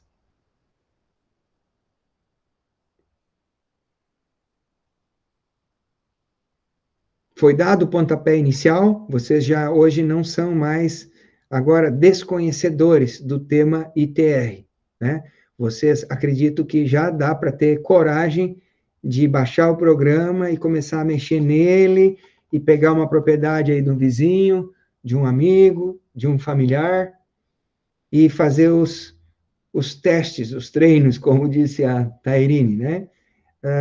Não se preocupem, vocês podem fazer. Se tiver qualquer problema, um problema que for de boa fé, ou seja, que não foi com maldade, um erro que tenha na declaração que não tenha sido assim de má fé, que não tenha sido feito com maldade, e até os que foram feitos com má intenção, todos os erros podem ser corrigidos, tá? Através de declarações retificadoras. Tá? Boa, Messias, vai treinar na sua propriedade. Muito bem, treinem lá e depois pode ser um tipo de serviço que vocês ofereçam a mais lá no seu escritório de assessoria técnica que porventura vocês venham a montar ou em sociedade com outros profissionais. Com certeza, vocês vão ser profissionais bastante completos e parte dessa complexidade vai ser também ter a habilitação, ter o conhecimento legal adequado para fazer as declarações de imposto territorial rural. E mais, uma última coisa, como eu já tenho uma certa experiência, eu já estou fechando 19 anos em que eu faço a declaração do ITR, nesse tempo eu aprendi muita coisa, parte das coisas eu tentei passar para vocês hoje. Quem de vocês se animar, se estimular a assumir um compromisso desse e fazer a declaração, pode entrar em contato comigo a qualquer momento. Se precisar de ajuda, eu estou à disposição para ajudar no que estiver ao meu alcance, ok? Vocês podem, não precisa ser só no horário da aula lá e no gabinete do professor. Podem me chamar por e-mail, por WhatsApp, ou então, na aula, me procurar também lá no gabinete do Instituto Federal, e eu me coloco à disposição para ajudar quem precisar, quem quiser. Tá bom, pessoal? Então, nesse momento, eu vou me despedindo, então, agradecendo a paciência, a participação de vocês, e combinando já que a gente vai se encontrar na próxima aula, dia 22, tá? Aqui, para o pessoal presencial, às 8h15, lá na nossa sala de aula, sala 1, tá, pessoal? Por que 8h15? Porque a gente precisa de uns 15 minutos ali para preparar os projetores, instalar a internet, abrir a sala, tá? Então, vocês viram que aqueles 15 minutos foram perdidos, então, para vocês eu já dou esse desconto, podem chegar às 8h15, tá? E a partir das 9 horas a gente vai transmitir a aula também em AER para todos que quiserem acompanhar em AER. Tá legal, pessoal? Então, todos que puderem, de preferência, eu espero vocês lá presencialmente. Quem não puder, acompanhe a partir das 9 horas por AER.